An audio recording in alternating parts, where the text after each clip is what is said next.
Oi, pessoal. Você que tem interesse pelo conservadorismo, talvez já tenha escutado que o conservador é aquele que quer manter tudo como está. Não é isso.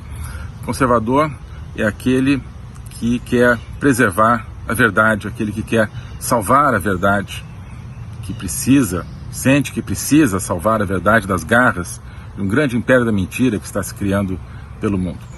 Mas a verdade também não é simplesmente algo sólido, pronto e acabado. A verdade exige uma busca, exige um cultivo, né? E esse cultivo da verdade, essa busca da verdade é aquilo que nos orienta na Academia Folha Política.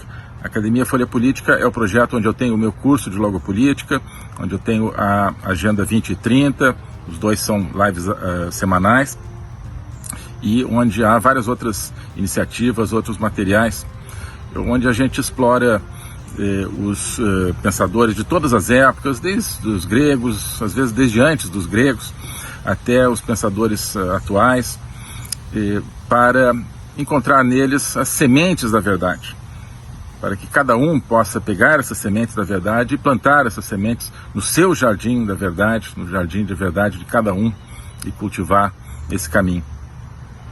A Agenda 2030 e o curso de logopolítica, portanto, e todas as outras iniciativas da Academia Folha Política estão disponíveis para você no formato de assinatura mensal, R$40 por mês, ou no formato de uma assinatura anual com um desconto que corresponde a 1 mês e meio de curso e atividade de graça, que é, portanto, com R$420 a anuidade, né? Então, R$40 por mês ou anuidade de 420. Com isso, você entra junto conosco nesse trabalho de procurar essas sementes da verdade e procurar plantá-las e cultivá-las, tá bom? Queria muito contar com você lá. Um abraço. Um gráfico aqui sobre educação e riqueza, no fundo. Deixa eu projetar para vocês novamente.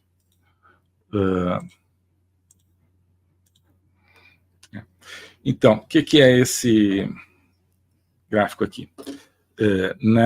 Nessa coluna vertical, você tem o quanto os estudantes de um país são bons ou ruins em matemática. Então, quanto mais alto, aqui nessa coluna vertical, melhor o desempenho dos estudantes daquele país, especificamente em matemática. E aqui na coluna horizontal, no eixo horizontal, você tem a renda per capita do país. Né? A renda per capita. Portanto, a tentativa de ter uma correlação entre ser bom de matemática ou seja, qualidade do ensino, no fundo, né? E, digamos, e substância do ensino, de um lado, e riqueza do outro. Então, você vai ver que o país tem a melhor combinação dos dois é Singapura, né, um altíssimo score aqui em desempenho matemático dos estudantes e uma renda per capita muito alta também. Né. Catar, por exemplo, Emirados Árabes tem também um excelente desempenho, Brunei, Irlanda, olha só, um excelente desempenho aqui. Né. Enfim, Catar, por exemplo, Emirados Árabes, estão aqui mais assim, fora da curva, digamos, mais por causa da renda per capita, mais do que da qualidade da matemática, né? Então, os países que estão, digamos, fora da curva para cima, você tem basicamente Singapura e alguns outros aqui. Então, você tem os países também um pouco acima da curva. Aqui é Taiwan, né? Macau, também na China, Hong Kong. A China, propriamente Pequim, não está aqui tão alto. Vamos ver onde é que está a China. Deve estar bem mais baixo aqui.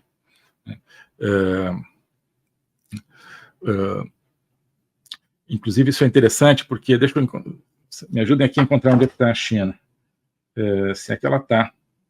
Acho que não tem a China propriamente comunista, né? China, Pequim. Não está em nenhum lugar aqui. Não, porque eu ia mencionar o seguinte, aqui você tem três jurisdições que são de população etnicamente chinesa, mas com diferentes graus de liberdade política. né, e política, né, relativamente saudável, né, muito mais do que a China, embora Hong Kong, né, cada vez mais dominado e com o sistema chinês, com o sistema da China comunista, né.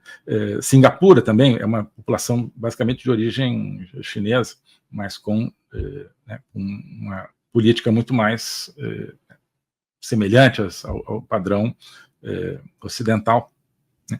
E esses têm um desempenho excelente, enquanto que a China não está aparecendo aqui. Então, você vê, seria interessante comparar qual é o desempenho em matemática de Taiwan, né, que tem, né, bem ou mal uma democracia, com a China comunista, que não tem. Então, aqui, vários países europeus, você tem os Estados Unidos, né, que estão aqui, né, aqui a maioria são europeus, Japão está bem alto também aqui em matemática. Então, basicamente, os países desenvolvidos estão nessa faixa aqui, né, com bom desempenho em matemática e renda per capita grande. Aqui você tem países, alguns países emergentes, como Turquia, né, o Chile, o Vietnã está aqui com nível bom em matemática, mas renda per capita menor. Onde é que está o Brasil? O Brasil está aqui. Né? O Brasil está aqui. Né? Baixa renda per capita e baixo desempenho em matemática. Né? A Argentina tem mais ou menos o mesmo desempenho em matemática, mas com a renda per capita maior. Isso aqui acho que vai mudar também com o Milei, o desempenho deles.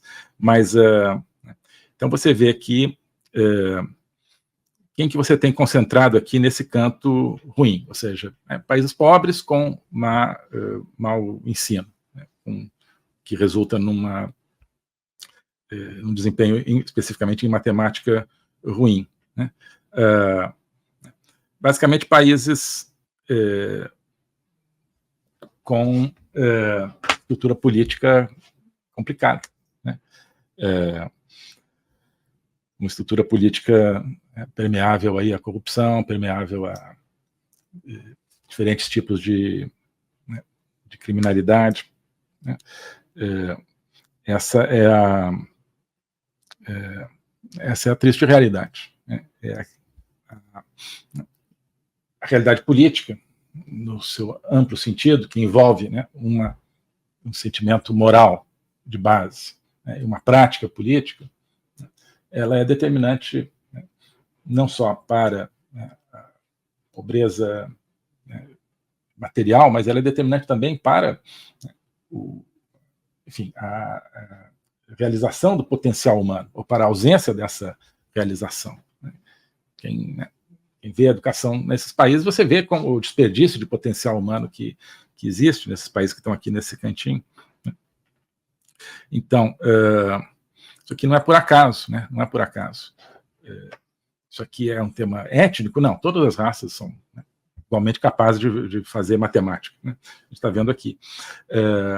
É um tema de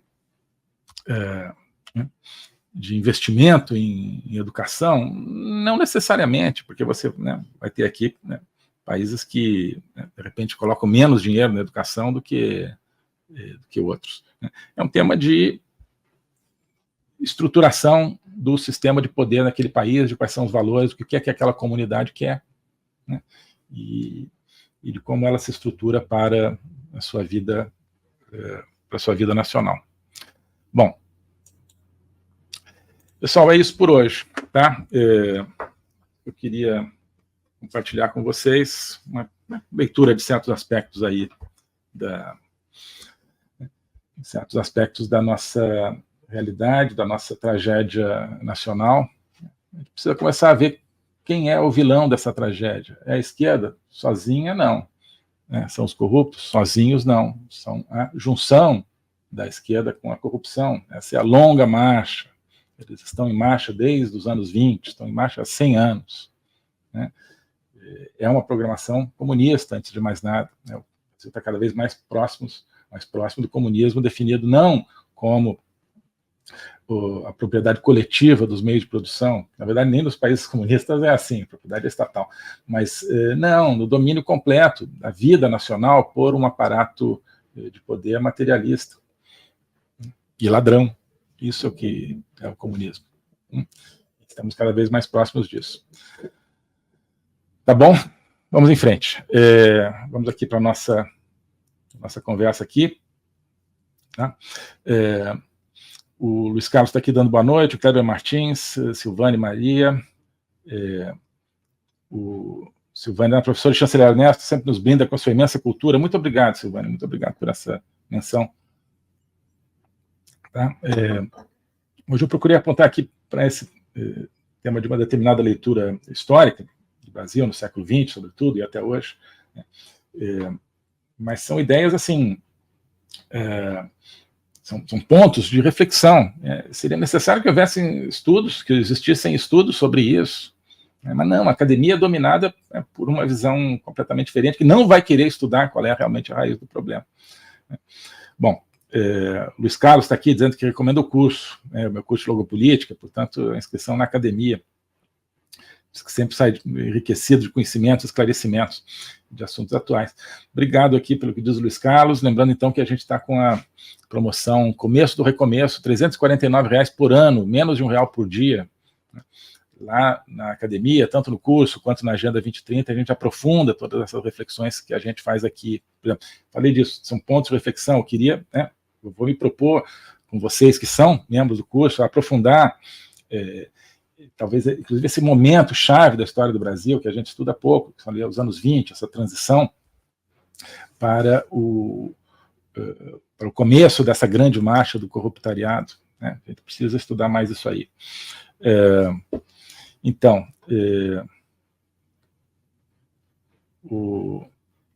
a Bela Nascimento, chanceler, você pode esclarecer, se possível, a sua presença em Boston?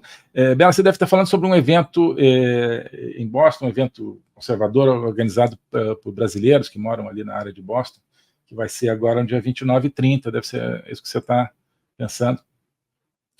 Eu, de fato, recebi o convite, com muita alegria, estarei lá na semana que vem. Então, acho que eles não vão transmitir ao vivo o encontro, tá? Mas eu já vi, não sei se está confirmado, já vi que, pelo menos, estava prevista a participação do Luiz Felipe, de Orleans Bragança, excelente parlamentar que nós temos, do Alan dos Santos também. Vou compartilhar com vocês, acho que, não, como eu disse, não vai ter link para acompanhar ao vivo, mas eu vou compartilhar com vocês o programa aí ao longo da semana, tá bom? O Verinha 44 está aqui, Coruja Matrix, Alex Baane, muito obrigado a todos vocês, por todas as expressões carinhosas aqui que vocês têm, tá? O Chafisto, senhor Ernesto, a melhor solução para este Brasil lixo de país não seria a sua dissolução? Não, seria a dissolução da classe política brasileira, né? Lato sensu, né? Eu digo classe política, tem muitos parlamentares, como eu acabei de falar do Luiz Felipe, que são excelentes, né? Não são todos os parlamentares, mas também não são só parlamentares. É todo mundo que, né? Esse grupo aí, esse politburo que manda no Brasil, né? Que hoje é a expressão no poder da junção esquerda com corrupção. A esquerda é corrupta e os corruptos cada vez mais são de esquerda. Então, não é, quando a gente fala os esquerdistas e os corruptos, não quer dizer que os esquerdistas não sejam corruptos, né? Pelo contrário, um aprendeu a manejar o outro, né? Mas quem manda, no fundo, são os esquerdistas, porque eles é que têm a programação, que vem lá dos anos 20, essa capacidade dos comunistas de terem estratégia, de terem plano, de implementar o seu plano. Os corruptos ali não de esquerda estão só querendo ver como é que rouba melhor. Mas a destruição desse sistema é que é necessária. E é possível, a gente mostrou que poderíamos caminhar nessa linha, ali em 2019, começo de 2020.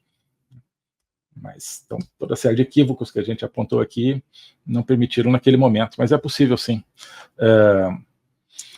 Então, JBV, falando aqui de impeachment de várias pessoas, né? E seria legal, mas eu acho que impeachment é uma parte da solução. É preciso toda uma reforma política que desbanque a classe política do jeito que ela está, senão vão voltar nomes semelhantes ao que estão aí, né? Isso eu tenho falado voto distrital, liberdade partidária, algumas outras mudanças seriam necessárias também. Paulo Roberto Alves está aqui, Arthur José, Eduardo Timpone,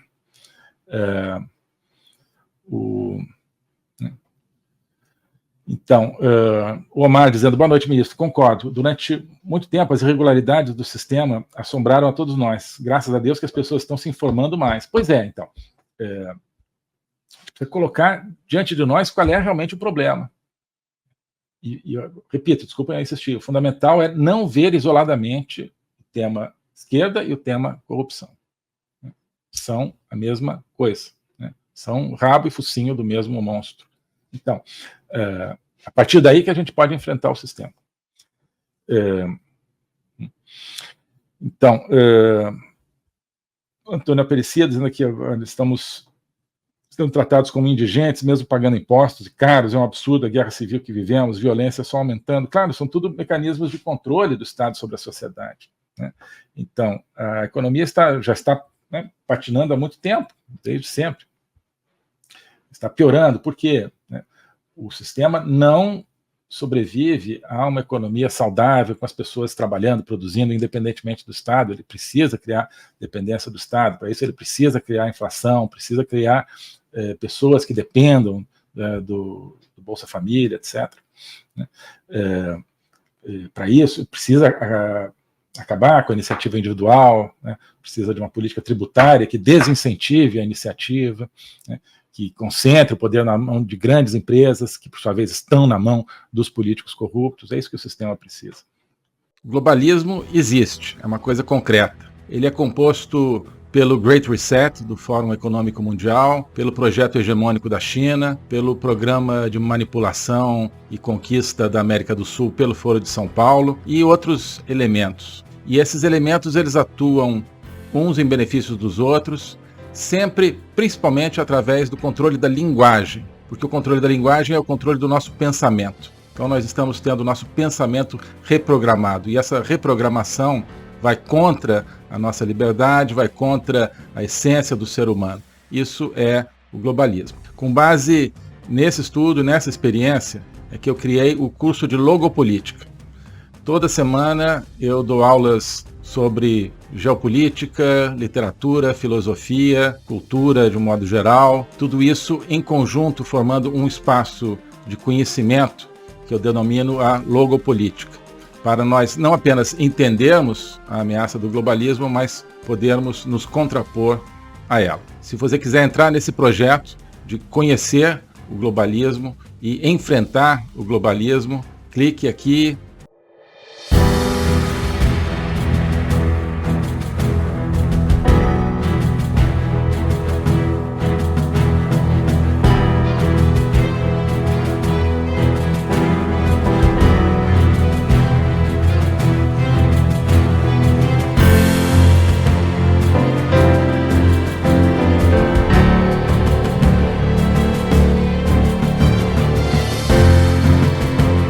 Oi, pessoal. Hoje eu queria convidar você, cada um de vocês, para fazer parte de um projeto, que é a Academia Folha Política. A Academia Folha Política é mais do que um curso, simplesmente. Ali dentro tem o meu curso de Logopolítica, agora também o curso sobre juristocracia, totalitarismo e resistência política.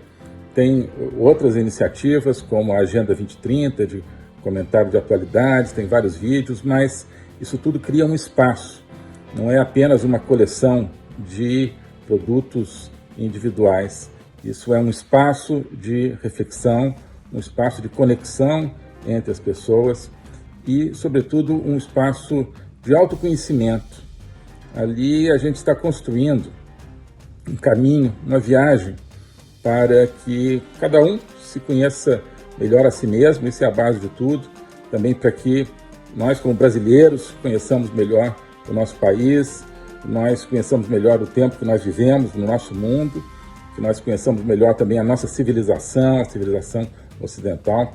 Isso tudo cria uma atmosfera de conhecimento. E o conhecimento é que conduz à liberdade, que conduz à libertação. Então, esse é o convite que eu queria fazer.